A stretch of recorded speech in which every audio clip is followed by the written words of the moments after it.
같이 옆에 계신 분, 또 가정에서 온라인으로 들으시는 분들 한번 따뜻하게 한번 인사하겠습니다. 사랑합니다. 네, 인사를 잘 하시네요. 한 번 더 인사하겠습니다. 새벽이지만 혹시 화장이 안 될 수도 있으니까 그냥 앞만 보고 인사하시면 되겠어요. 오늘따라 멋져 보이십니다. 네, 얼굴은 확인하지 마시고 믿음으로 고백하시면 되겠습니다. 네, 여러분들 근처에 앉아 계신 분들이 여러분을 가장 사랑하는 분이에요. 온라인에서도 옆에 있는 분이 가장 여러분을 사랑하는 분입니다. 진심을 담아서 인사하겠습니다. 밥 좀 사주세요. 네, 바쁘면 돈으로 주세요. 그러시면 되겠습니다. 제가 교회마다 가면 서로 인사를 좀 시키고 밥을 좀 서로 사줘라 이런 이야기를 하는데, 어떤 교회들은, 성숙한 교회는 이렇게 예배 나오신 분들 다 예배 끝나면 밥을 다 사주시더라고요. 어떤 분은 커피를 다 사주시고 이렇게 연락이 와요. 목사님, 이렇게 해서 한 분이 다 사셨습니다. 우리 약수교회도 그런 역사가 일어날 줄 믿습니다. 아멘 하신 분들 천국 가기 전에 다 대접하십시오. 네, 제가 그림을 한 장 보여드릴게요. 이게 혹시 뭔지 아시나요? 네, 어르신들은 아마 아실 것 같은데 가물치입니다. 가물치는 산란기가 5월에서 8월인데요 약 한 1m 정도의 집을 짓습니다. 그런데 참 특이한 것은 이 암컷이 노란 알을 낳은 뒤에 실명을 합니다. 실명을 한 이 암컷 가물치는 자기가 낳은 알 주위를 떠나지 않는다라는 거예요. 그 모성애가 있다라는 거죠. 사진 하나 더 보여드릴게요. 이건 뭘까요, 여러분? 이건 천축잉어입니다. 이 천축잉어는 암놈이 알을 낳으면 수컷이, 순놈이 그 알을 다 입속에 다 집어넣습니다. 먹는 게 아니라 이 외부의 적들로부터 보호하기 위해서 그냥 자기가 입속에 알이 산란할 때까지 계속해서 아무것도 먹지 않는다라는 거예요. 그리고 그 알이 이제 새끼가 돼서 헤엄칠 수 있을 때 입 밖으로 나올 수 있도록 해준다라는 거죠. 사진 하나 더 보여드릴게요. 이건 뭘까요, 여러분? 이게 거미인데요, 염낭거미예요. 이 염낭거미는 참 특이하게 수많은 거미 중에서 자기가 이 알을 낳을 때 저런 잎사귀 안에 들어가서 자기 몸을 자기가 칭칭 감아맵니다. 그리고 이 알을 낳으면, 새끼를 낳으면 자기가 이제 묶여있게 되잖아요. 그럼 어떻게 되겠습니까? 새끼가 나서 먹을 게 없잖아요. 뭘 먹을까요? 이 어미의 몸을 뜯어먹게 되는 것이죠. 이 염낭 거미가 어떻게 자기 자녀를 낳고 그 자녀가 자양분을 갖고서 살아갈 수 있게 하는가, 그 모습을 실제로 보여주는 그런 곤충이죠. 우리가 다음 세대 예배를 여러분들 지금 드리고 있는데, 우리가 어떻게 신앙생활을 하고 교회를 세워나갈까라는 것은 우리 가물치, 천축잉어, 염낭거미보다는 훨씬 나아야 되겠다. 그 정도가 되지 않고 우리가 다음 세대를 생각한다라는 것은 우리는 그냥 말만 하는 거예요. 말만 하는 거예요. 그래서 제가 여기 찬양하시고 기도하시고 하는데 앉아 있는데, 저를 주일학교 때 키워주셨던 이제 권사님, 주일학교 때 키워주셨던 분이 생각이 나서 눈물이 쭉 좀 났는데요. 사실은 제가 이제 7월 달에 제 모교회, 어렸을 때 자랐던 교회에서 이제 집회를 초청받아서 이제 가서 하게 되는데, 그 교회를 생각하면 저는 좀 눈물이 나고 빚진 마음이 있어요. 제가 아까 생각했던 그 원사님은 지금 이제 피지라는 섬에서 사람이 없는 곳에서 선교 활동을 하고 계셔요.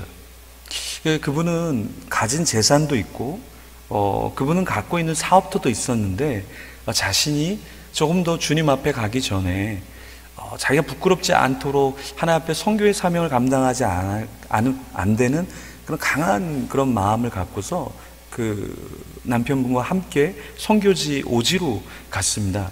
근데 왜 저는 그분이 인생 가운데 잊혀지지 않냐면, 저희 아버님이 한 12년 동안 사업을 망하면서 제가 어렸을 때 참 가난하게 살았는데, 그때 그분이 제가 거처할 수 있는 본인의 집을 열어주셨어요.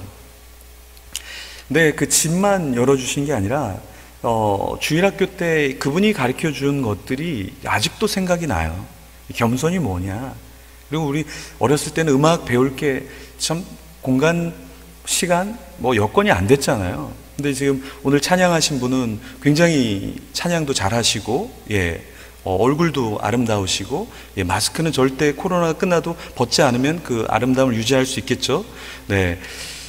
우리는 많은 거를 지금은 배우지만 예전엔 배울 수 없었잖아요. 근데 그분이 주일학교 때 이 악보에 대한 개 이름을 가르쳐주고 박자를 가르쳐주고 그러면서 찬양했던 게 아직도 생각이 나요. 우리가 본문에 오늘 보면 예수님이 등장하는데, 예수님께서 우리를 사랑하신 것이 바로 이런 사랑이 아닐까. 자신의 몸을 내어주시고 또 자신의 것을 누리기 위해서 사신 것이 아니라 다 내어주기 위해서 이렇게 사셨잖아요. 근데 오늘 말씀에 보면 저는 이 말씀 묵상하면서 좀 특이한 걸 발견했는데, 그것이 무엇이냐면 5절 말씀에, 4절 말씀에 보면은 이런 말씀이 있어요. 4절과 5절에. 4절에 이 종교 지도자들이 예수님을 잡아 죽이려고 의논을 하는데, 5절에 보면은 안 하려고 그래요. 근데 이 안 하려고 하는 이유가 뭐냐면, 자신들에게 밀란이 일어나서 혹시나 어떠한 유해한 게 자신들에게 손해가 있지 않을까라는 생각으로 예수님을 그 6월절에는 잡지 말아야지라는 생각을 했다라는 거예요. 이것이 무엇이냐면, 명절에는 우리가 하지 말자, 혹 하다가 내가 어떤 손해를 받을지를 모르니까 라는 것인데요. 종교 지도자들의 특징이 무엇이냐면, 종교 지도자들의 특징은 항상 마이너스가 될 것인가 아닌가를 생각한다라는 거예요. 그래서 플러스의 법칙에 의해서 움직인다라는 거죠. 무슨 말입니까? 신앙생활을 한다라는 것은 무엇이냐면 계산을 하지 않는 거예요. 여러분 인생 가운데서 내가 정말 주님을 따르고 있는가라고 생각한다면 여러분 인생에서 계산이 없어야 돼요. 신앙생활에서 내가 이 정도 11조 하니까, 내가 이 정도 선교 헌금하니까, 이 정도 감사 헌금하니까 나한테 괜찮아, 이 정도 더하면 난 안 돼 라고 하면 우리는 신앙생활을 하는 게 아니라 솔직하게 우리는 종교생활을 하고 있다라고 보시면 돼요. 그림을 하나 보여드릴게요.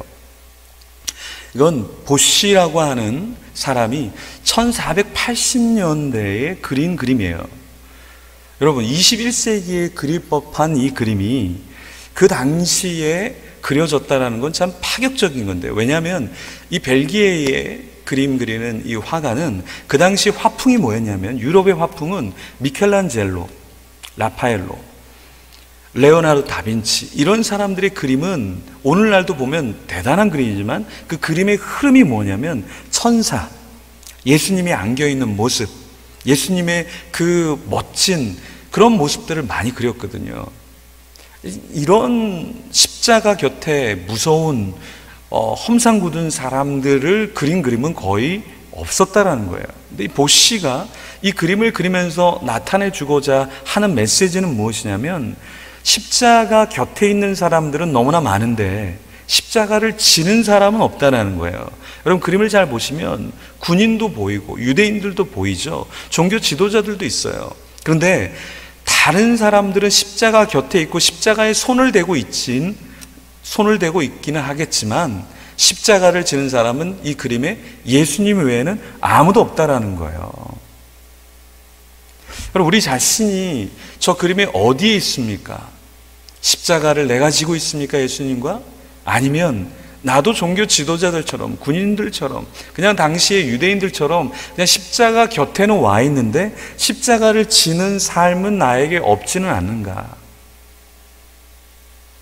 우리가 예수님을 닮는다라는 것은 무엇이냐면 예수님 때문에 닮는 우리는 박해가 있어야 돼. 어려움이 있어야 돼요. 그것이 심령이 가난한 자이고 그것이 신앙생활이라는 거죠. 산상수훈에서 예수님께서 심령이 가난한 자는 어떠한 축복을 받는다고 말씀하셨어요? 천국이 저희 것이라고 말씀하셨죠. 그런데 심령이 가난한 자가 무엇인지 그 본문에서 다시 의를 위해서 박해를 받는 자가 천국이 저의 것이라 말씀하셨어요. 그러니까 심령이 가난한 것과 의를 위해서 핍박을 받는 것은 같은 거예요. 천국을 소유하게 되는 같은 거예요. 그럼 무슨 말이냐면 내가 심령이 가난하다는 말은 지금 내가 신앙생활을 하면서 어려움이 있어야 돼요. 내가 의를 위해서 핍박을 받을 수 있기 위해서는 나의 모든 것을 다 비우는 심령의 가난함이 우리 속에 있어야 된다는 거예요. 근데 오늘날에 교회 안에서 우리가 얼마나 심령이 가난한 자를 볼 수 있을까? 우리가 교회 안에서 얼마나 의를 위해서 핍박을 받는 자를 우리는 볼 수 있을까? 나 자신은 어떠한 신앙생활을 하는 자인가? 지금 이 땅에 계시지 않는데 그 최동훈 장로님이란 분이 있어요. 제가 한참 교회에서 부흥할 때 그 장로님이 늘 새벽 예배 때 오셔서 고맙다 손을 잡으시면서 목사님 그래도 목사님이 드러나면 안 돼요. 예수님이 드러나야 돼요. 교회 안에서 만나면 꼭 오셔서 목사님 제가 기도하고 있다고. 제가 다음 세대 예배를 이렇게 인도하면 오셔서 늘 격려해 주시고 하셨던 그 장로님이 계셔요. 고 최동훈 장로님이 새벽에 기도하시다가 교통사고로 천국을 가시게 되는데 그 장로님이 이런 얘기를 하셔요. 제가 교회 사무실에 이렇게 갔는데 장로님 그 사무실에서 계셨는데 목사님 제가 진짜 맛있는 빵을 언제 먹은지 아십니까?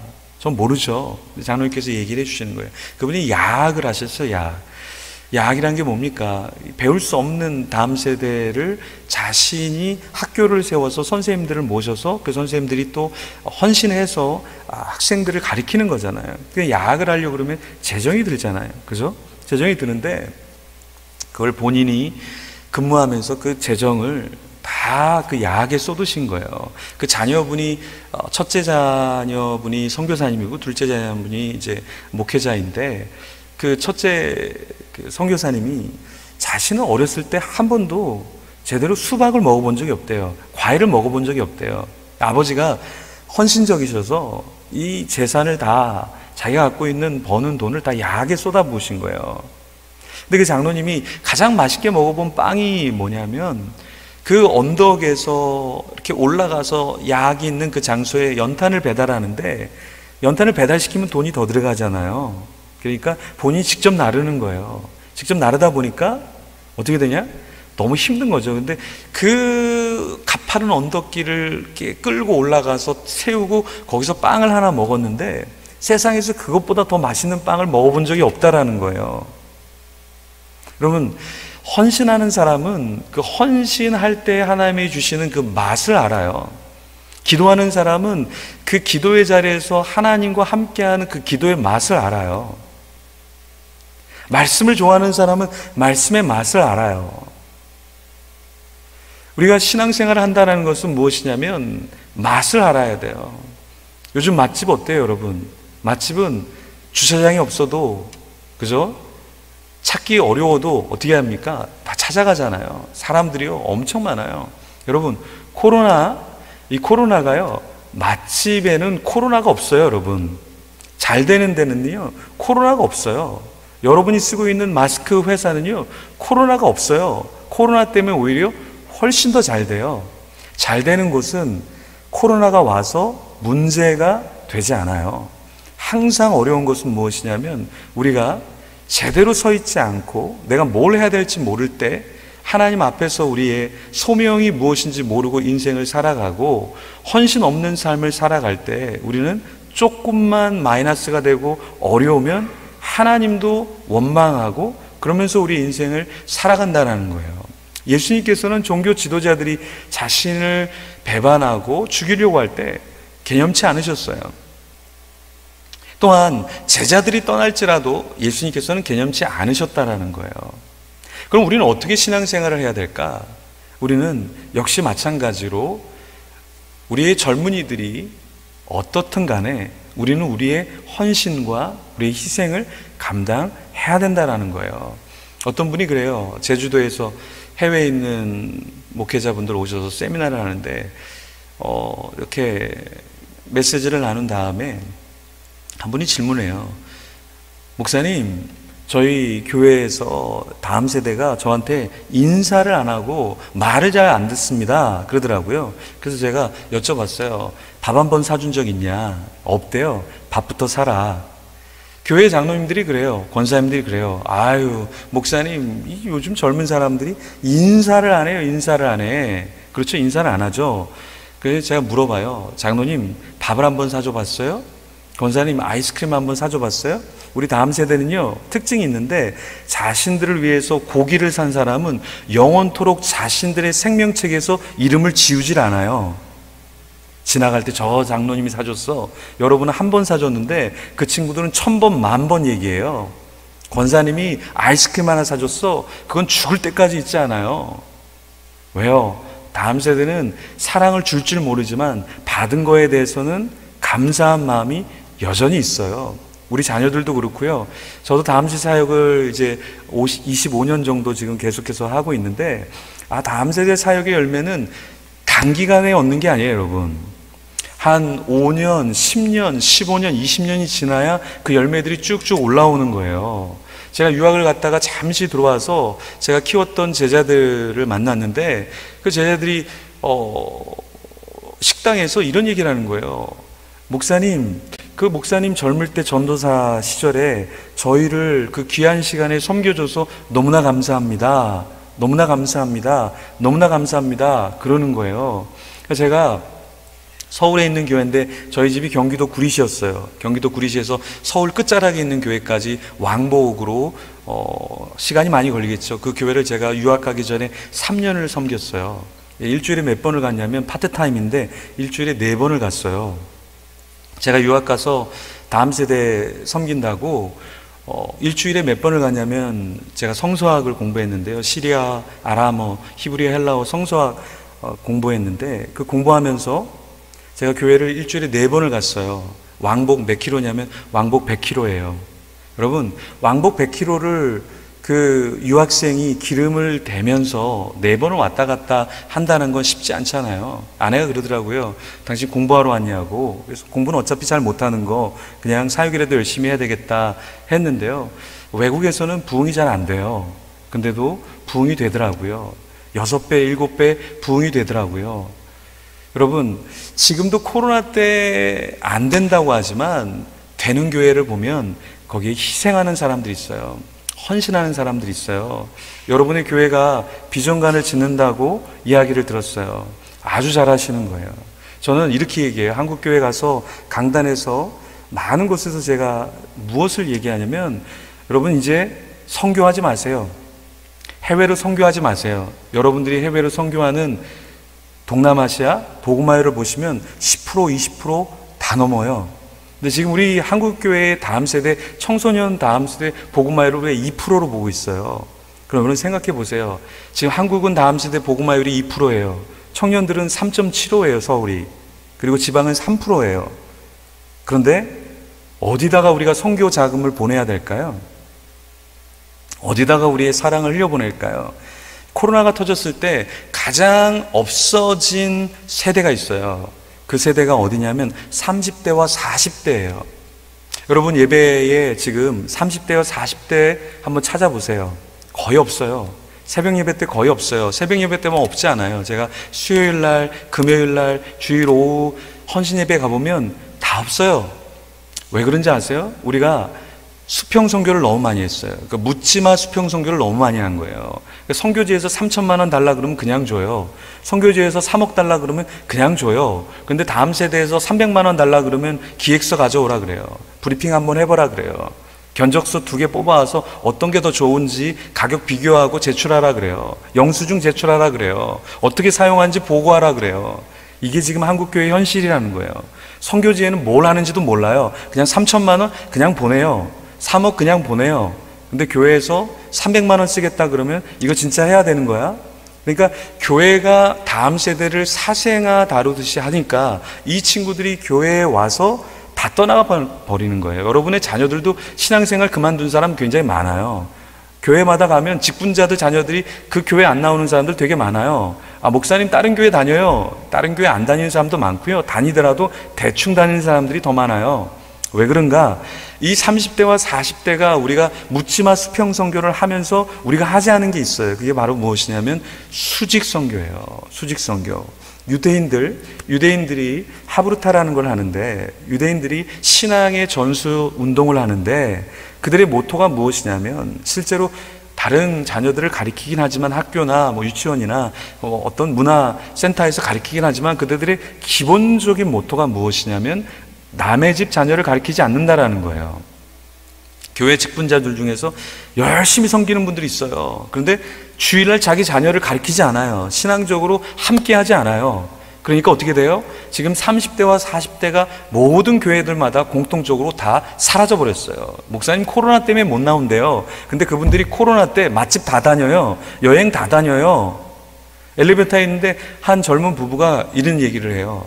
아유, 요번에 코로나인데 부모님한테는 요번 명절에는 좀 힘들 것 같네. 근데 그나마 다행이게 제주도 여행은 다 여행이 다 예약이 돼서 너무나 감사하네.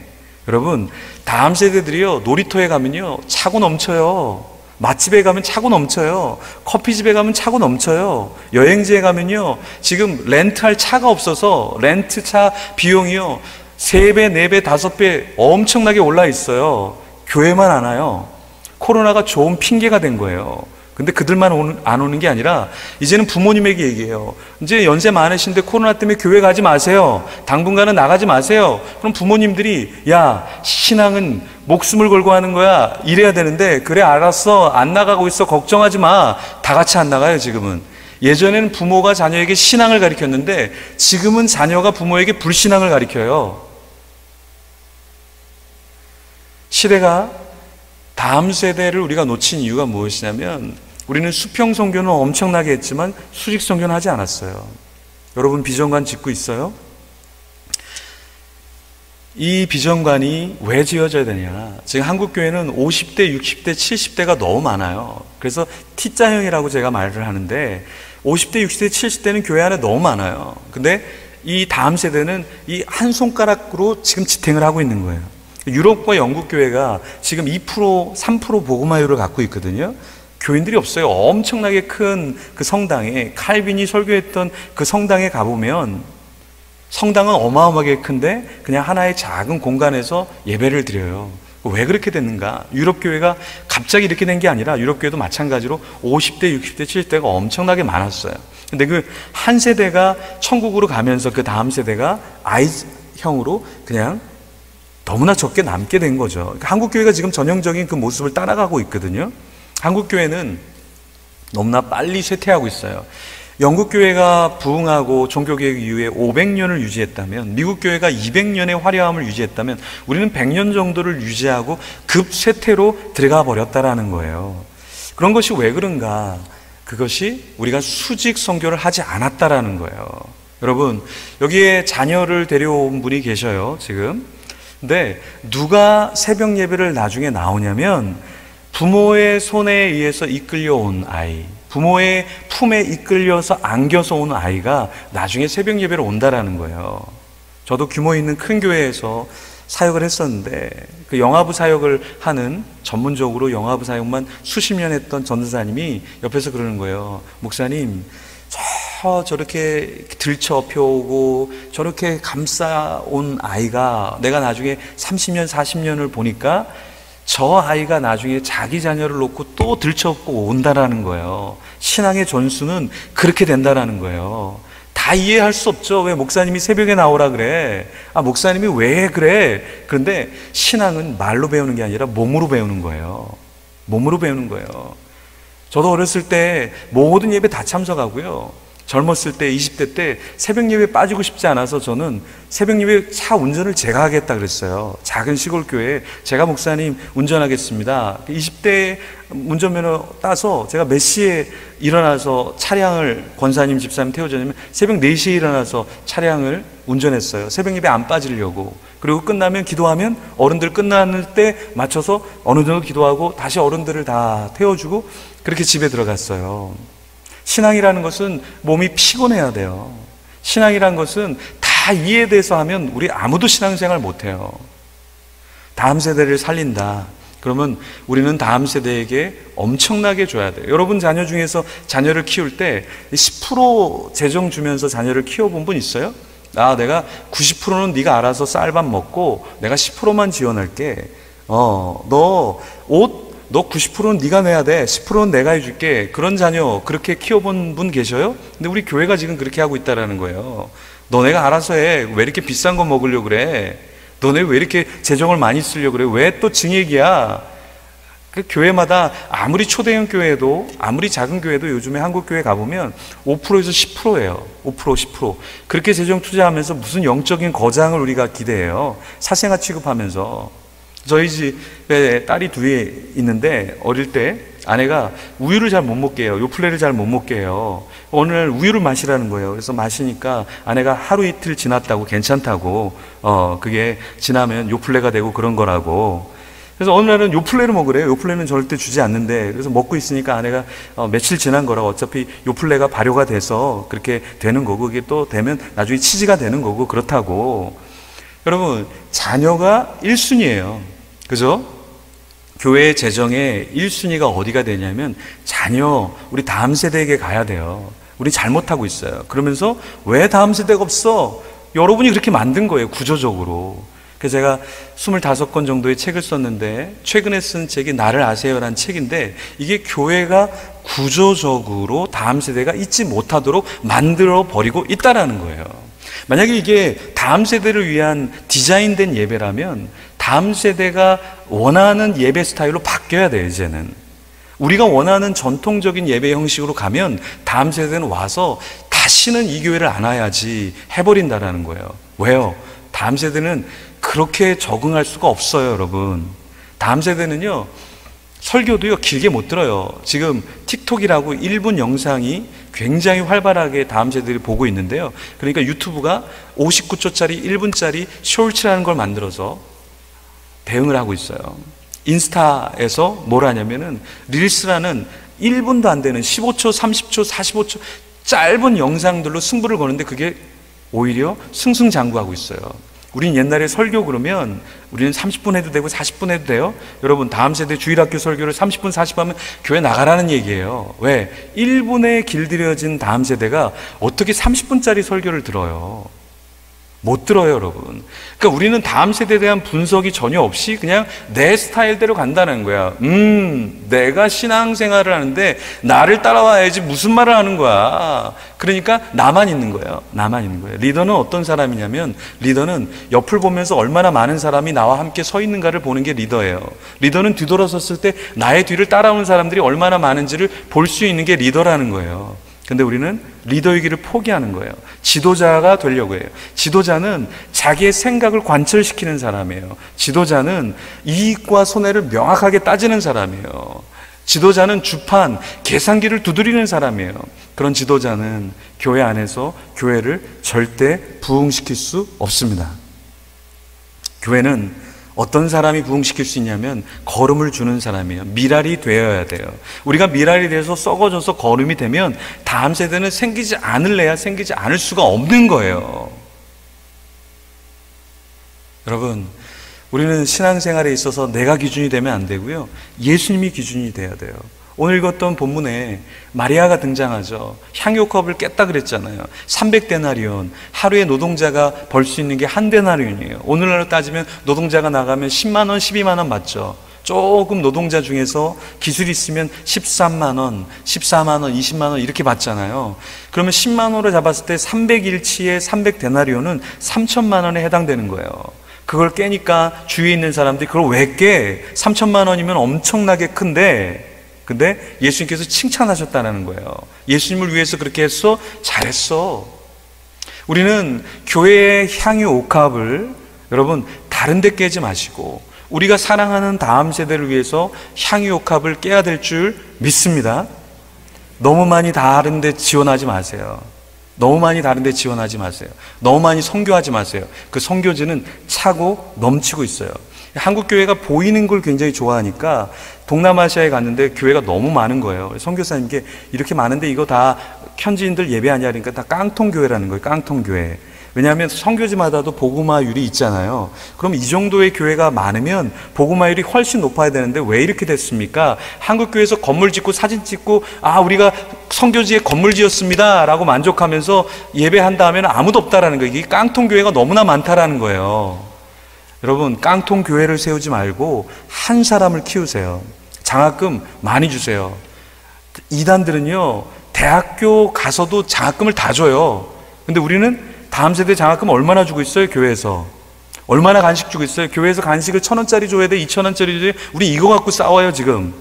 제가 잠실에 있는 근처에 있는 교회에서 섬겼는데 저 야구 싫어하거든요. 야구장 갔는데 퀴즈를 하나 내더라고요. 퀴즈를 하나 냈는데 50만 원을 주더라고요. 다음 세대 예배 드릴 때 퀴즈 하나 내고 설교 때 50만 원 주면요 이 교회는 다음 세대 차고 넘쳐납니다. 뭐 게임을 하나 해요? 게임 하나 했는데 게임 했는데 저는 야구장 처음 갔거든요. 저는 하는 걸 좋아하는데 보는 거 별로 안 좋아해요. 근데 깜짝 놀랐어요. 뭐 게임 하나 했는데 그 사람만 주는 게 아니라 가족 전체가 갈 수 있는 제주도 항공과 호텔권을 주더라고요. 여러분 다음 세대 자 우리 오후에 우리 게임 한번 하자. 자 1등 제주도 부모님하고 같이 갔다 와. 이렇게 하면 여러분 비전관 세운 다음에 차고 넘쳐서 하나 더 지어야 돼요. 여러분 우리가 기억해야 될 게 뭐냐면 이런 사랑을 받은 사람이 교회의 기둥이 된다라는 거예요.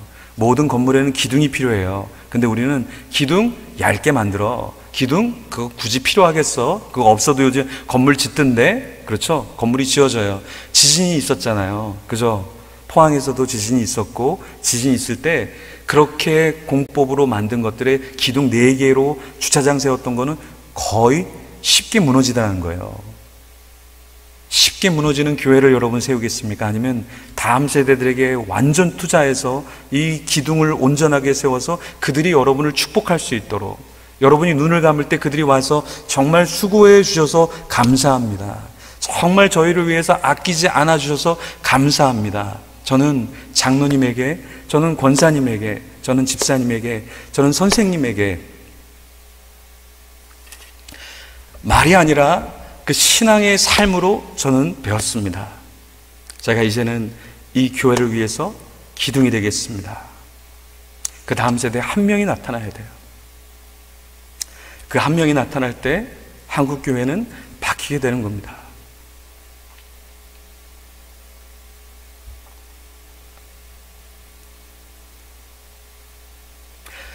저를 키운 교회는 큰 교회가 아니에요. 시골의 작은 교회예요.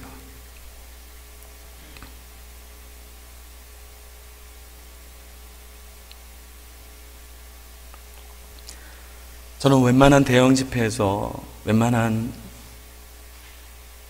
세미나에서 강의를 하고 집회를 하고 책을 쓰고 방송에 나오고, 하지만 제가 나올 수 있었던 것은 교회에 기도하는 선생님, 교회의 권사님, 교회 집사님이 있었기 때문에 제가 있다라는 거예요.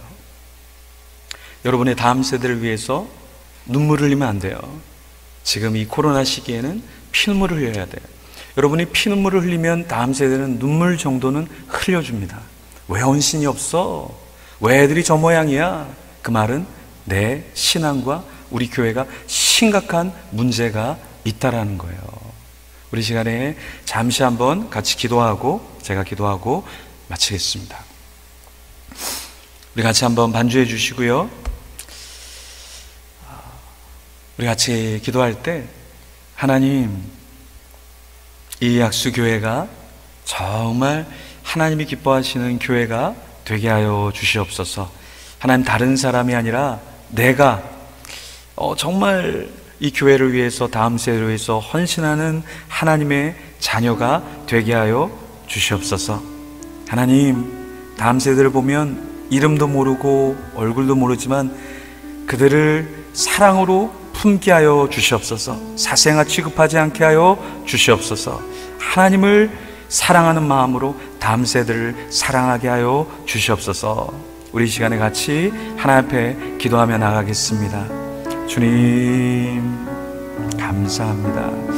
하나님, 교회가 정말 다음 세대를 선교하고 다음 세대를 위한 공간을 만들고 다음 세대들이 이질감을 느끼지 않도록 아버지 하나님 우리에게 함께하여 주시옵소서. 눈물로 피눈물로 우리의 땀으로 하나님 세울 수 있도록 인도하여 주시옵소서.